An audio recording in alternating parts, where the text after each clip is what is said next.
Pokemon Scarlet and Violet have a hard road in front of them. Being the follow-up to one of the most applauded side games in the franchise, and one of the most uninspired remakes, my personal expectations are a bit all over the place. Nonetheless, I decided to opt in again for another adventure with my team of lovable, battling monsters.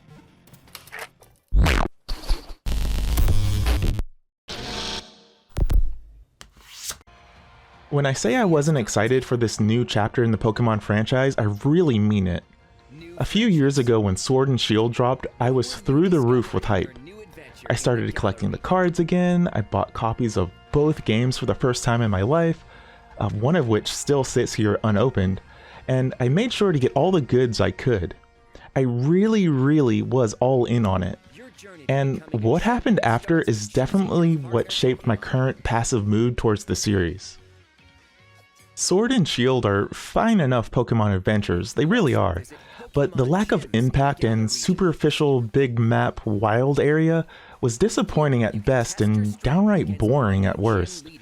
As much as I love the art and design in some of the towns and areas, not to mention some of the awesome Pokemon additions like Orb Beetle, when I was done with the game, I was really done.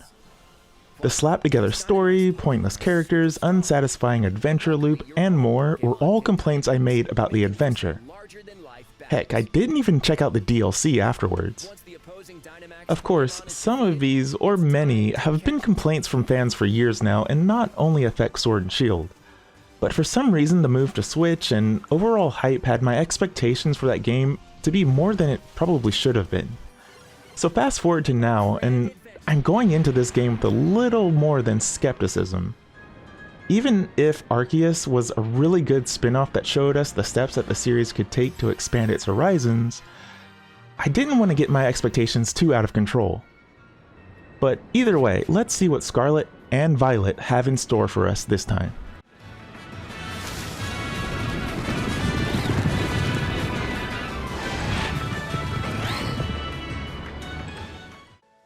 Just like any entry, there are a number of changes from the previous title.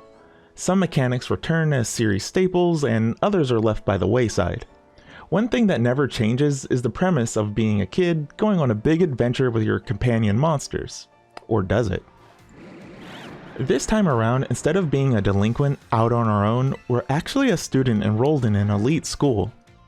The usual opening things happen, of course, such as being given our own Pokemon to adventure with, but the entire premise is pretty different than before. Instead of boring us with the daily life of a student like Persona would, instead we skip ahead to the school's big treasure hunt adventure, where students spread out across the island to discover their own personal treasure. It threw me for a loop, honestly. The game's opening and premise is a lot more detailed than I thought it would be. This is probably as a result of criticism that was rightfully thrown at Sword and Shield for its nothing burger story. Either way, it doesn't take too long before the several main plot points are tossed at you. Battle through the gyms, become the champion, find several mythical plants and giant Pokemon guarding them, and smack down a rival group of school delinquents, Team Star. The game plays it pretty loose from the start, letting you choose to do these in any order you want. As an OG fan from Gen 1, I of course chose to go to the gym first. Gym battles return in all of their glory, but they do however play out through gym challenge minigames before the main event. These are pretty easy to do and don't take too much of your time, thankfully, and I do applaud them for sheer variety's sake. Most even have a few battles to keep you interested. Once the challenge is done, it's time to battle the leader one-on-one.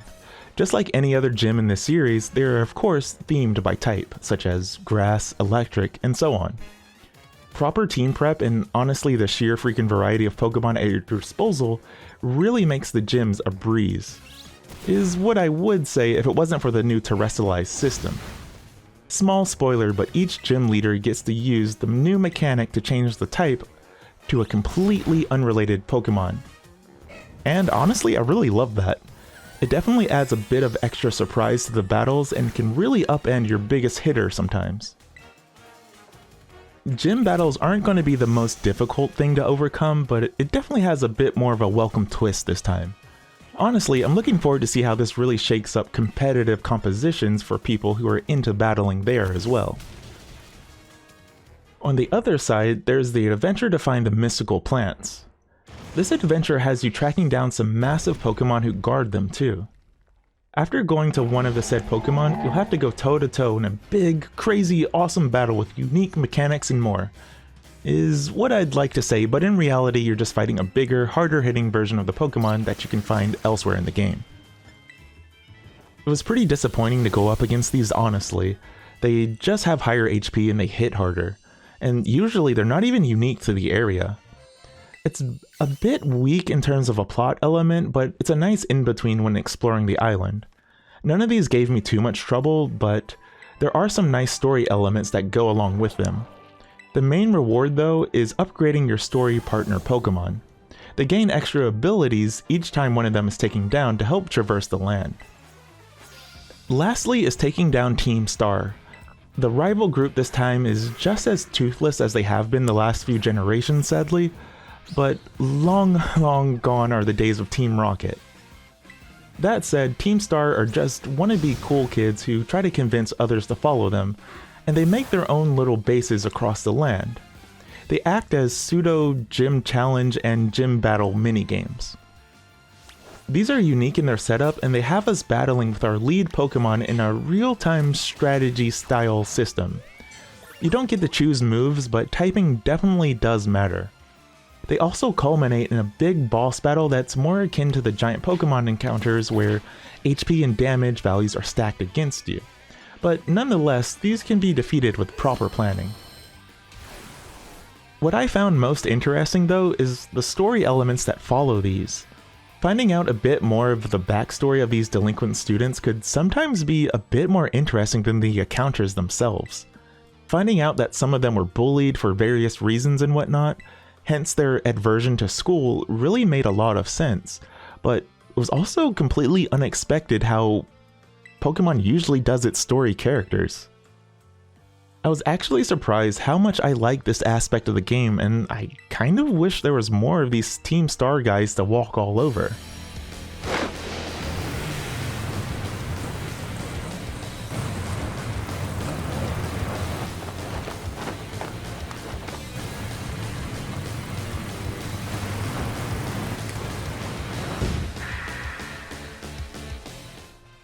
Those are the three big plot elements that are going on, at least. They're not any different than the usual run to the Pokemon League if you stop and think about it, but it does feel fresh if you just lay them out like this separately. Another element at play here is the school life aspects of the story. While they almost instantly get backburnered by the adventure, it does play a part if you choose to do it. If you visit school, you can go to the classes and sit through a subject. There are several of these per subject.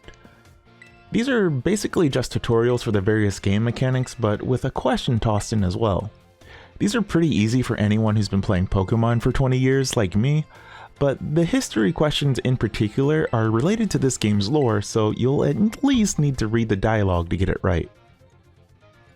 There isn't a reward for getting them right in the class, but there are also tests. Tests are a series of questions about the class, and once again, general knowledge of these things lets you ace them. You get a variety of rewards for passing the tests, so it's worth it to take a minute or two between major areas to blitz through a class when a new set of them is available. Also, you can form bonds with the teachers in a persona-like moment. If you visit teachers for a chat, you can learn about them and increase your relationship with them. For the most part, these are pretty quick and interesting, but once again, major rewards only come from checkpoints in their progression. At first, this felt like another piece of busy work, but I actually enjoyed some of the interactions. So in general, the gameplay progression here is the same as it's always been. Become the champ, do some side stuff to solve a mystery, rough up a few hooligans for fun, you know, Pokemon. But where this one differs is that little bit of extra story consistency sprinkled throughout. Before, these games will let you go several major events before the next important moment, but here there's just more often. It feels, honestly, more JRPG-ish, if that makes any sense. You also have character customization once again. This was honestly one of the best parts of Sword and Shield, and I'm really sad to say it pales in comparison to that. Because we're students, we're made to wear the gaudy, boring uniform the entire time. You can accessorize with bags, shoes, and so on, but I really feel like this is a missed opportunity. Our uniform choices are only 4 seasonal options, which are okay, but it really takes away a lot of personality. I also really like the hairstyles this time. It's such a small thing, but having 3 textured hair options right from the opening is definitely the right direction to go.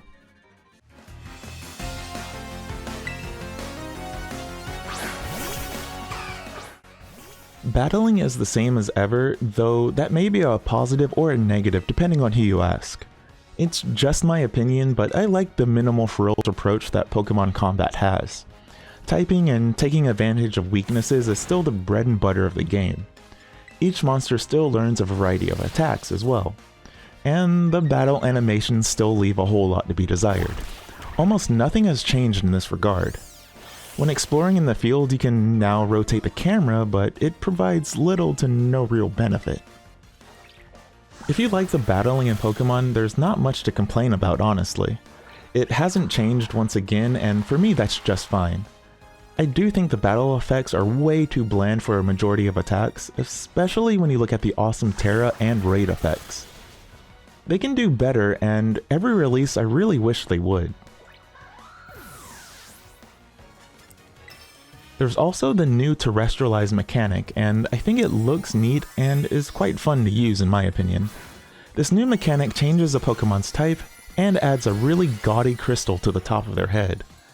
For example, you can change Pikachu's type to ground, and changing its advantages and weaknesses to that type. This also boosts any known moves of that type as well. It's a pretty basic on the surface thing, but it adds an extra layer to the general systems that we've all grown accustomed to.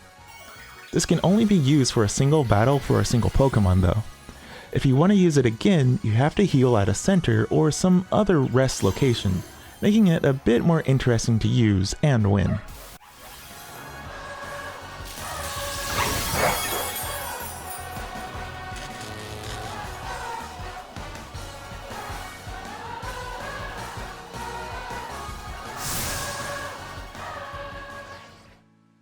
This time around, the game isn't broken up into a set traditional path and a wide open section separately.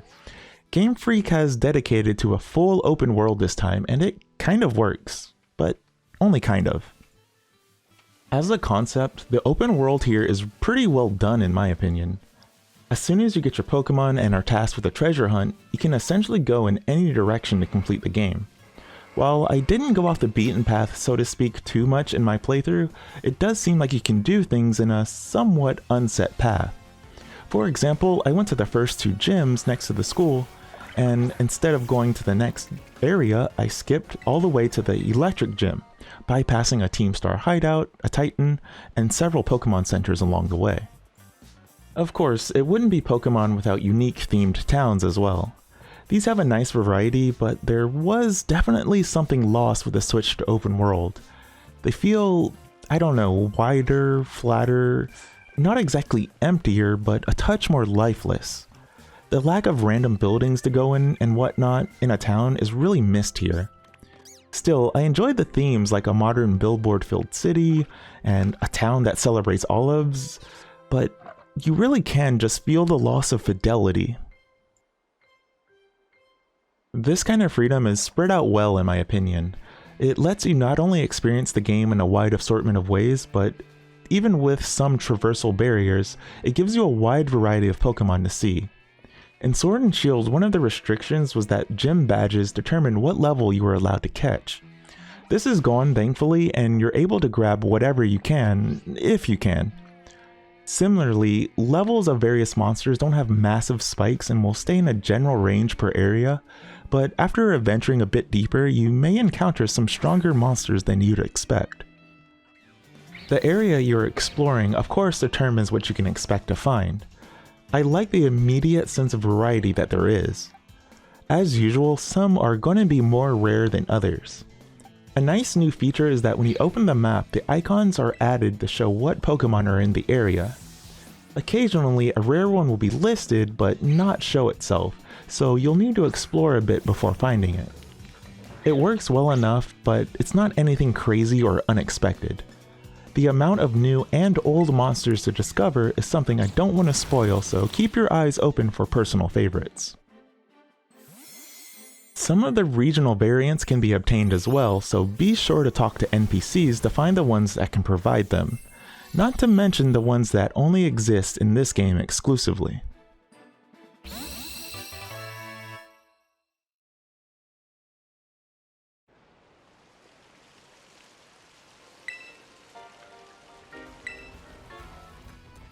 There are also trainers sprinkled throughout the areas between towns, and when I say that, I really mean it.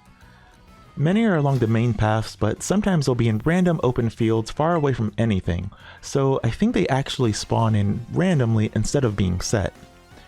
One other change this time is that they're completely optional now. Instead of engaging them on site, the player actually has to talk to them first. I don't know if I like this change because it takes out part of the challenge of progression between towns, but there is compensation for beating a certain number of trainers in each section, so it's worth it beyond just money and experience points. Exploring in general is what you'd expect. Running around lets you get to most areas, but with the help of your rideable Pokemon partner, you can get to a variety of extra areas as you progress. The extra speed and momentum may also let you get to a few extra areas before you're technically supposed to, hint hint. More traversal options unlock as you progress, like dashing, swimming, and more, and there's also fast travel to get to visited landmarks. There isn't much more to say about it, honestly. There's a large variety of items to find while exploring. Just like trainers, these seem to spawn in randomly as red Pokeballs for common items. These range from normal potions to bigger ticket items, so it's a good idea to pick everything up. TMs are also found as yellow Pokeballs, and they seem to be set and random. This time around, TMs can be crafted. After finding one, you can make copies if you need by using the various drops you get from wild encounters. Other than that, important items are also bought and found across the game as expected. And good on them for making the Soothe Bell available in the very first town. You really do get flooded with items though. I don't think I bought a single healing item while playing, and only the occasional Pokeball. Since so many accessories and battle items are available from the start, I did help myself to those sometimes. Given that there are also two different currencies used for the same pool of items, you basically never get low on funds as long as you go through a few trainer battles and raids along your way. Raids also return in all of their glory. This time they feature unique terrestrialized Pokemon. On the map, their type and location are shown, but you won't know what's inside until you actually go and check. The raids are similar but tweaked for quality of life's sake. Once inside, you and a team of online or offline provided supporters will battle it out against the monster. Once it's down, you can go on to catch it. This is definitely going to be the long-term meat of the game, trying to find particular monsters and den combinations. It was fun to see some of these unexpected combos and even monsters I hadn't seen yet. Outside raids, unique Terra Pokemon can be found on the field sometimes. These are noted by huge golden auras which can be seen from really far away. You won't know the type until you do battle, so it makes it a bit of a toss-up of whether you'll be able to take it down or not. Once the Pokemon is at low health, it can be caught like any other. These out in the open challenges are a nice touch to keep things pretty interesting. In general, I really like the adventure here. While it's not a major diversion from the Pokemon formula, some of the changes here just make it feel more complete. Even if some of the open world is a bit bland by today's standards, I enjoyed running around in it. The visual style that they're going for really works well in my opinion, but there's a big caveat in terms of performance.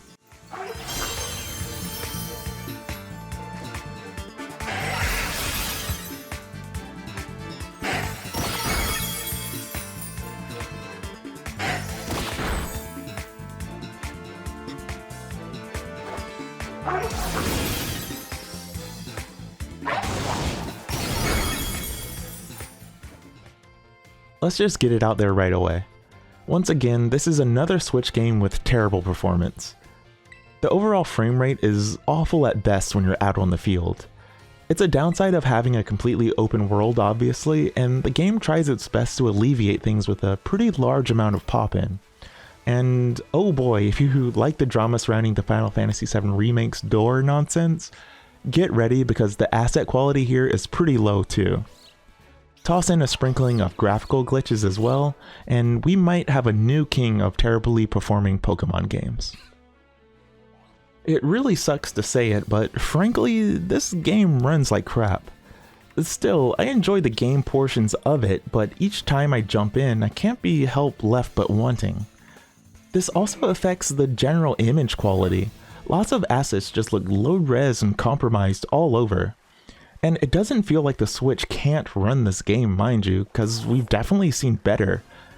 But even that, as a small aside, I was really blown away by the opening cutscene and its quality, only to have my hopes dashed as soon as I stepped outside of the house.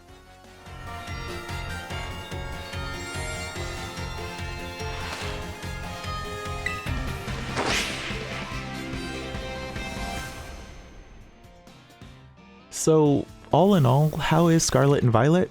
Well, pretty good in my opinion. While I don't think it's particularly ambitious by today's standards, it takes steps to shore up areas like story consistency and scope of the adventure at hand. The separated main elements that make the game feel fresh and new without actually being so is something I like too. And while the battling hasn't changed that much, the new Terra system is welcome. Though I'm pretty sure it won't be coming back after this. Sadly, the game's honestly terrible performance really leaves you wanting because you know it can be better, and honestly it should be. This might not be the next big step in the formula that Arceus felt like earlier this year, but the overall package is one that I'm pretty positive on. If you're a Pokemon loyalist, there's plenty to be happy about. For those who are on the fence, this might be the one that gets you back on the horse, depending on what areas you were hoping to see improvements in. For me, I'm pretty into this adventure after feeling let down by the previous entry, so I can honestly recommend it for those who are in the same mind. But that's all for this review, and boy was it a bigger one than expected, just like Bayonetta. It seems like since I took a smallish break from reviews, I've got a lot to say now, so I'll try tightening them up a little bit, and I'm sure my neighbor's going to be happy that I don't talk as much. But anyway, thanks for checking this one out, and I hope to see you again next time. Please be safe out there, have a good day or evening, and once again, let me know down in the comments if you're enjoying this game. Did you get Scarlet? Did you get Violet?